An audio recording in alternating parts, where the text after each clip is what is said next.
Welcome to EPG Pathshala. Today we will be discussing Module 23, Team Management in Library and Information Centers under the paper Management of Library and Information Centers.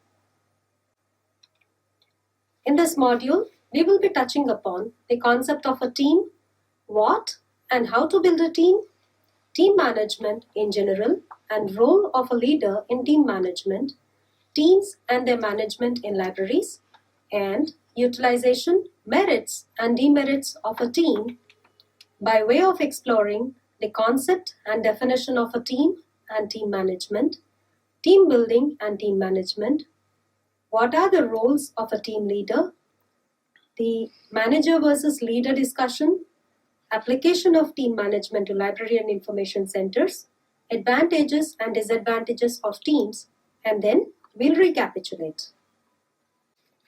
Let us now discuss about the types of team players. Successful teams are made up of a collection of effective individuals. These are people who are experienced, have problem-solving ability, openness to addressing the problem, and are action-oriented. In order to make a positive difference, teams should be constituted with individuals who are good team players to ensure the success of achieving set goals and objectives. In addition, the composition of a team shall provide for flexibility of opinions and roles to include a facilitator in the role of a process consultant, a practical, down-to-earth person, an innovative and a strategic thinker. There are some tasks which can't be done alone. Individuals need to come together to discuss things amongst themselves and work together towards the realization of common goals. This coming togetherness is called formation of a team. So let us now take a detailed look into the concept and definition of a team.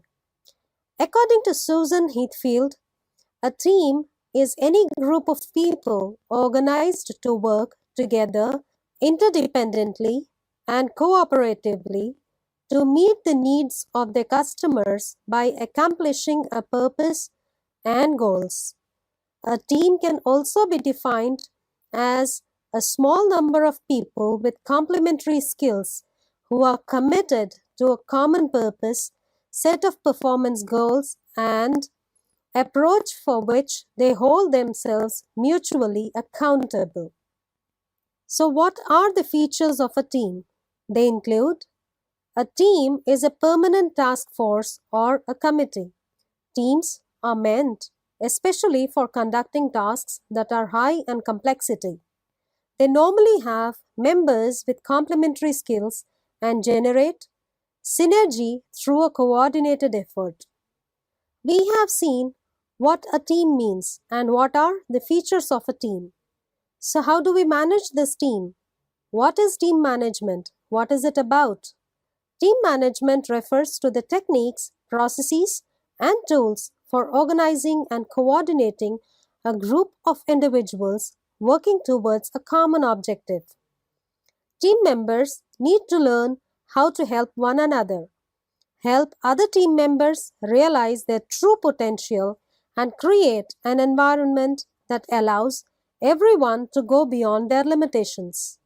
Team management typically involves setting team priorities and performance objectives, reviewing performance and methods employed, and spearheading the team's decision-making processes. How do we build a team? And what is team building about? As we said, a team is a group of people working towards a common goal. Therefore, team building is the process of enabling that group of people to reach their goal. Decision to build a team requires cautious analysis to study the level of complexity, interdependence, and objectives of the tasks. It is an ongoing process. Apart from identifying and roping in the potential team members, the stages involved in team building also include classifying the goal, identifying the inhibitors, and removing them. Team building will lead to good communications with participants as team members and individuals. A team relies heavily on collective work products, while single leader units depend heavily on individual work products. There are some important points to be considered while building a team. They are: the team has to set goals and objectives as to why it has been set up.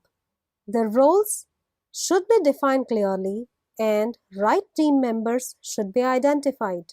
Once an idea is finalized, what to achieve with the team, the roles need to be identified that need to be filled and the type of people for those roles. Space for functioning should be ensured. The budget, hardware, and software, all these needs should be earmarked and the resources allocated. Guidelines should be formulated that will aid in working smooth.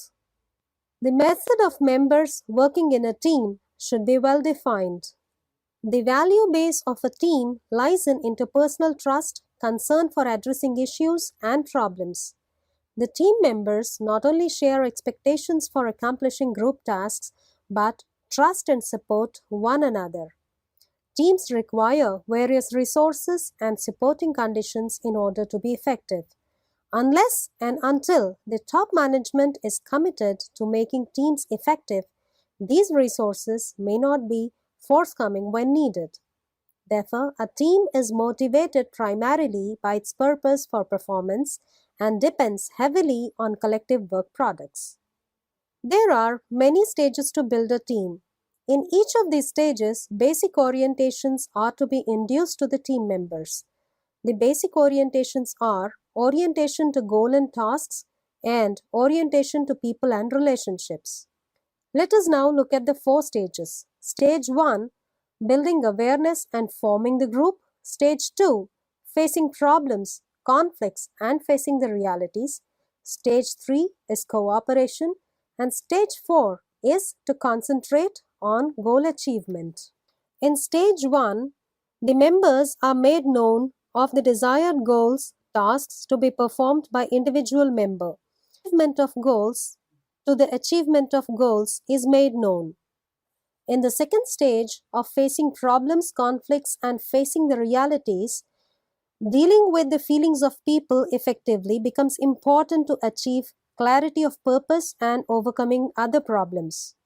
In the third stage of cooperation, the cooperation can be made possible when individuals are clearer about their respective roles and understand different ways of achieving the group goal.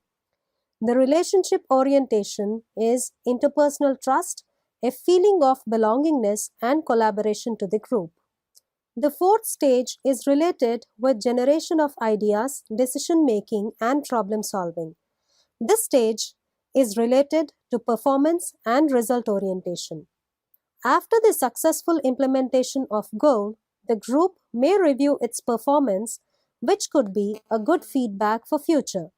In team building, a leader needs to exhibit greater transactional skills in the initial stages till the team building outcomes such as awareness, clarification, belongingness, and acceptance are clear. Later, as the team matures, the leader needs to exhibit greater transformational skills to bring about team building outcomes such as achievement of set goals and objectives, pride, and satisfaction. However, for all practical purposes, a team should comprise of a healthy mix of individuals with different capabilities and capacities. Let us term them as A, B, C types of players. Human Resource Department plays a major role in identifying employee groups as the categorization will be based on the individual's performance. If they exceed the set goals, then they will be A players. If expectations are met, then B players, and if unmet, then C players. The slide shows a table which differentiates the characteristics of A players, B players, and C players in a team. Most leaders are highly motivated A players. They tend to undervalue B players who have a different worldview. The A players are star performers. They are the employees who put their professional lives ahead of their personal ones because they are striving to accomplish more or move forward in the organization. The B players are competent, steady performers who balance their work and personal lives while doing the bulk of the work of the organization. The C players are the underperformers who are not achieving enough to satisfy.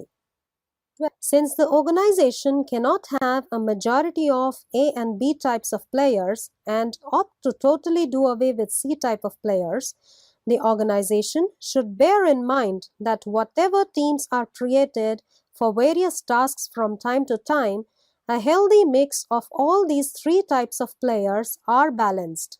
It not only provides for good leader-follower hierarchy in the team, but may also motivate the underperformers to do well. Hence, to realize the highest returns on human capital, an organization must recognize who their A, B, and C players are. So we have seen what teams comprise of, what kind of players are present in a team. Moving ahead, let us see what are the types of teams that can be made available to organizations or that can be built in an organization. We can broadly classify the types of teams into three categories. They are functional or vertical, cross-functional or horizontal, and self-managed or self-directed. These teams can be used for different purposes like to create new products, complete specific projects, ensure quality, or replace the operating departments. Let us take a peek at what a functional or vertical team means. This is a team in which work is carried out within a functionally organized group in which people work together to carry out the same or similar functions. Functional teams perform specific organizational functions and include members from several vertical levels of hierarchy. In other words, a functional team is composed of a manager and his subordinates for a particular functional area. These teams are traditional corporate teams, often coinciding with a whole department or part of it. And such teams are mostly suitable for developmental activity. What are cross-functional or horizontal teams? These teams are made up of experts in various specializations or functions working together on various organizational tasks. Team members in such teams come from such departments as research and development, design, engineering, marketing and distribution, etc. These teams have become popular due to the increasing need for coordination of various functions within an organization and to promote the exchange of knowledge and practice across disciplines and functions. In other words, a cross-functional team is a collection of individuals who are interdependent in their tasks, who share responsibility. Cross-functional teams are particularly suitable for creative activities such as creating a new product. The main advantage of cross-functional teams is their heterogeneity in their technical background, age, and values. These teams tend to have lower group cohesiveness and job satisfaction and high turnover. Such teams assist in planning and implementation. The third type of team is self-managed or self-directed work team. What is it about? These teams are one of the forms of team building in which a group of employees are made into a team responsible for a set of total task functions. They take decisions on a varied range of issues that govern the task, like team morale, division of roles, quality issues, managing conflicts, planning for resources, etc. The employees or the team members have utmost degree of autonomy and control over their immediate behavior. Self-managed work teams are known or meant for goal setting, shared leadership for team meetings, trust among members, individual and mutual accountability, result-oriented performance, and proactive nature in problem solving. It has the advantage of promoting collaborative work relationships among employees. These teams have the capability to think innovation and pushing responsibility down to the lowest level. The self-managed teams also contribute to informal learning and teaching among its own members, and they are known for promoting a feeling of ownership amongst the team members. Therefore, a successful team heavily depends upon two factors, that is, 1. The fundamental dynamics, 2. The essential components. And what are they? Let us take a look at them in the following slides. The fundamental dynamics that are required for a successful team to be built are team relationships, team problem solving, the team leadership, and the organizational environment. What do they stand for? The team relationships stands for a team to be successful, the members of the team must be able to give and receive feedback. Team problem solving means an effective team depends on how focused and clear the goal of the team is, a relaxed, comfortable, and accepting environment, and finally, open and honest communication. Effective team leadership depends on leadership competencies. A competent leader is focused on the goal, ensures a collaborative climate, builds confidence of team members, sets priorities, demonstrates sufficient know-how, and manages performance through feedback. Finally, the climate and culture of the organization must be conducive to the team behavior. For an organization to have a successful team and manage it to achieve its specific goals, the following essential components have to be set in place: a clear vision and mission, efficient leadership, right mix of team members, training, and motivation and appreciation. These are very, very essential components for a successful team. Having talked about teams, their meaning, their definition, and their composition, and the requisites for team building, and the essentials for a successful team, it is very natural for us to talk about the kind of leader who will be the team leader and his role. What are the important points for his role and responsibilities? Let us take a look at it. A team leader is one who plays an important role in guiding the team members and motivating them to stay focused. He also sets a goal objective for the team. The team leader invites suggestions from one and all and discusses the issues in an open forum for setting the goal. He will make his team members well aware of their roles and responsibilities. He shall assign duties and responsibilities as per their interest and specialization for them to accept the challenges willingly. The first principle of team building is to lead a team effectively.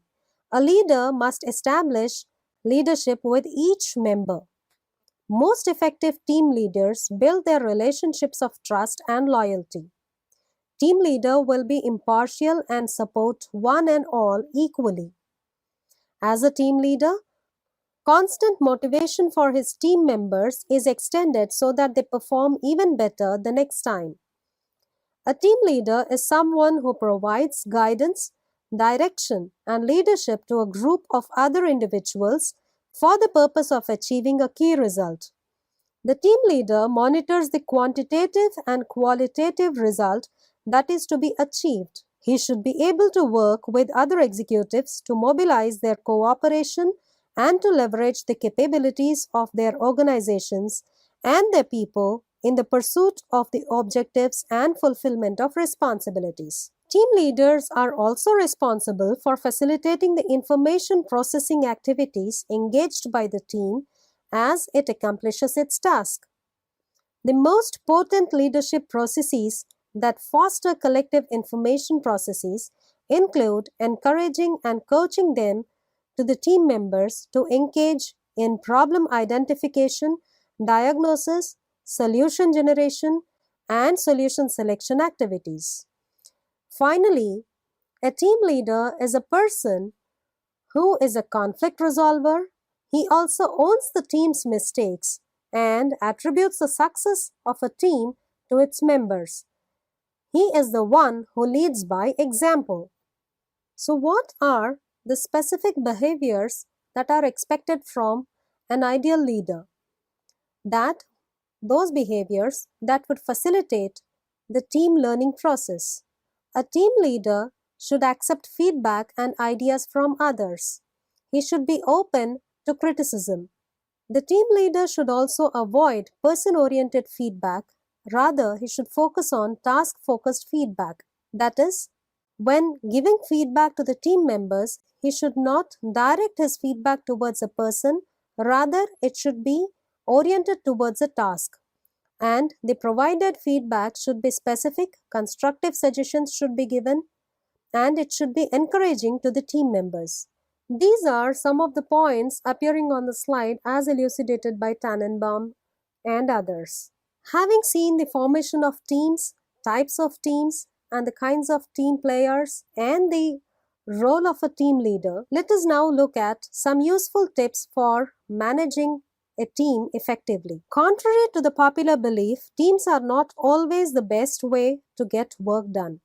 Problems with coordination, competition, and motivation can undermine even the most well-designated and expertly managed teams. These are some points that have to be kept in mind by every leader for effective team management. Have a naysayer in the team. Usually, when a team is formed, the group members are herded to think in a similar direction and perspective. Though this is good for the team's goal, it is desirable that one of the team members plays the role of a devil's advocate who can challenge the ideas of a group, and it will avoid any possible pitfalls in the project. Keep the team small. Research shows that people's efforts quickly diminish as team size increases. This is because team members reduce input when they feel less responsible for the output. Hence, teams should always be as small as possible, in which the goals and performance are measurable. This may mean including slightly fewer members than the task at hand requires, yet it is a desirable feature. Keep the team together. Established teams work better than those whose composition frequently changes. Though the idea of swapping team members is good from the point of view that every employee will get to learn new skills, frequent changes or swapping out will diminish the effectiveness of teams. As children ape the elders' behavior, so employees also emulate what they see at the top. Therefore, leaders should visibly work together and even fill in for each other on occasions that demand such collaboration and cooperation. This is what is called modeling collaborative behavior. Conflict is a ubiquitous element of an organization that runs across the team as well. Conflict is not always bad. It can be constructive as well. It is imperative for a manager and a leader to identify the nature of conflict and understand its magnitude and gravity to address it effectively. Application of team management in library and information centers. So how do we apply the principles of team management that we learned in the previous slides? In library and information centers, management is related to make things happen, organizing people, meeting competition, finishing tasks, and leading people. This is also a fact as library management is concerned. Management is different from administration. Management facilitates the implementation of policies and plans that are laid down by administration. Being a successful library team leader means identifying, allowing for, and managing personalities, differing work styles, organizational procedures, and management factors. Through effective planning and developing key competencies as a library manager or leader, he can transform a team striving for success into a performance-driven team that achieves excellence. The library functions include acquisitions, resource building, managing physical and virtual collection, and ensure smooth accessibility, on-demand services, retrieval, and dissemination of information. Formulating objectives and strategy, motivating and encouraging team member to accomplish the set objectives is the job of a librarian who is the leader in library team management. There are liaison roles, for instance, deals with booksellers, database vendors, library professional bodies, system specialists, and in-house committees are also taken care by the librarian. Technical skills are being displayed by librarians when vital decisions like identification and selection of appropriate sources for resource development, databases, identifying of useful books, serials, and selective multimedia resources or materials, and choice of appropriate library automation software are made. Managing human skills to function effectively with colleagues, peers, users, and management within the organization also forms a part of the leader. Team management can be implemented to maximize the use of resources in library and their value to learning, teaching, and research, and to ensure they are accessible and searchable. All organizations are complex systems. Depending upon factors such as the size, availability of other resources like technology and manpower, the team activity can be taken up. Various managerial systems and processes need to be designed in order to have effective team management and perform managerial functions, problem solving, decision making, communicating, and leadership in the face of this complexity. Formal rules, policies, etc. are created for governing the managerial functions, process, and organizational systems. The library leader has to plan, decide, control, lead, devise strategy, and also manage change when needed. For application of team management, the organizational processes and controls, their features such as depth, flexibility, and complexity need to be explored.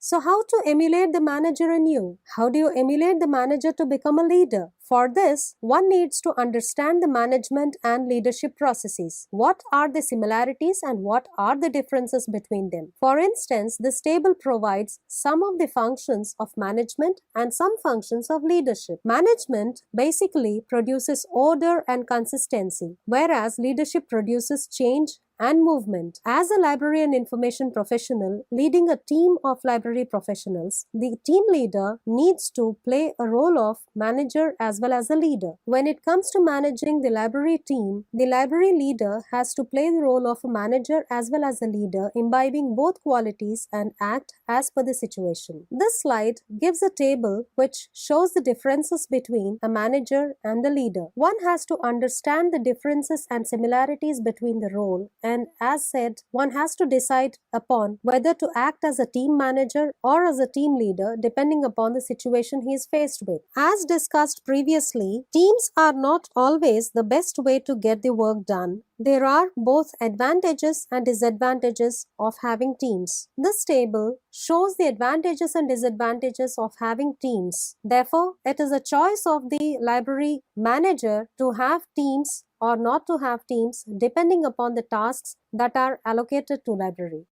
Having learnt about the teams, the team building, and the roles of a team manager and a team leader, let us now try to recapitulate what we have discussed today. We understood the definition and features of a team. We talked about how to build a team and how to manage it. The 4 stages of team management. These were discussed. Types of team players and a healthy and balanced team, the creation of it, was discussed. We have also talked about types of teams and factors for a successful team, that is, the fundamental dynamics and the essential components. And we also discussed who is a team leader and what is his role. Then, we discussed some tips for effective team management and how to apply the team management in library and information centers. We then touched upon how to emulate the role of a library manager to a library leader, and what are the qualities of a manager, and the discussion about manager versus leader, and what role to play when, depending upon the situations. We also discussed about the merits and demerits of a team and having advantages and disadvantages of teams in libraries. Do you know some interesting facts about teams? A team is a balance of extroverts and introverts. This alone makes a good team. Most good teams have one analytical thinker on board. And all team members are not created equal. Teams perform better when they include both men and women. Like-minded thinking or diversity? What is the bet? We require people with like-minded thinking and also diversified thinking and also a naysayer. All these are essential in a team. And work in a team is never equally divided. Also, we need to understand and emphasize that the me factor in a team is always diminishing and dismal when compared to the we factor. Therefore, me is lesser than we. You know, the acronym TEAM, you can also term it as an acronym. It's not just a word. TEAM stands for an acronym: T for together, E for everyone, A for achieves, and M for more. It makes a team. Therefore, form teams and perform and succeed. Wish you all the best and thank you.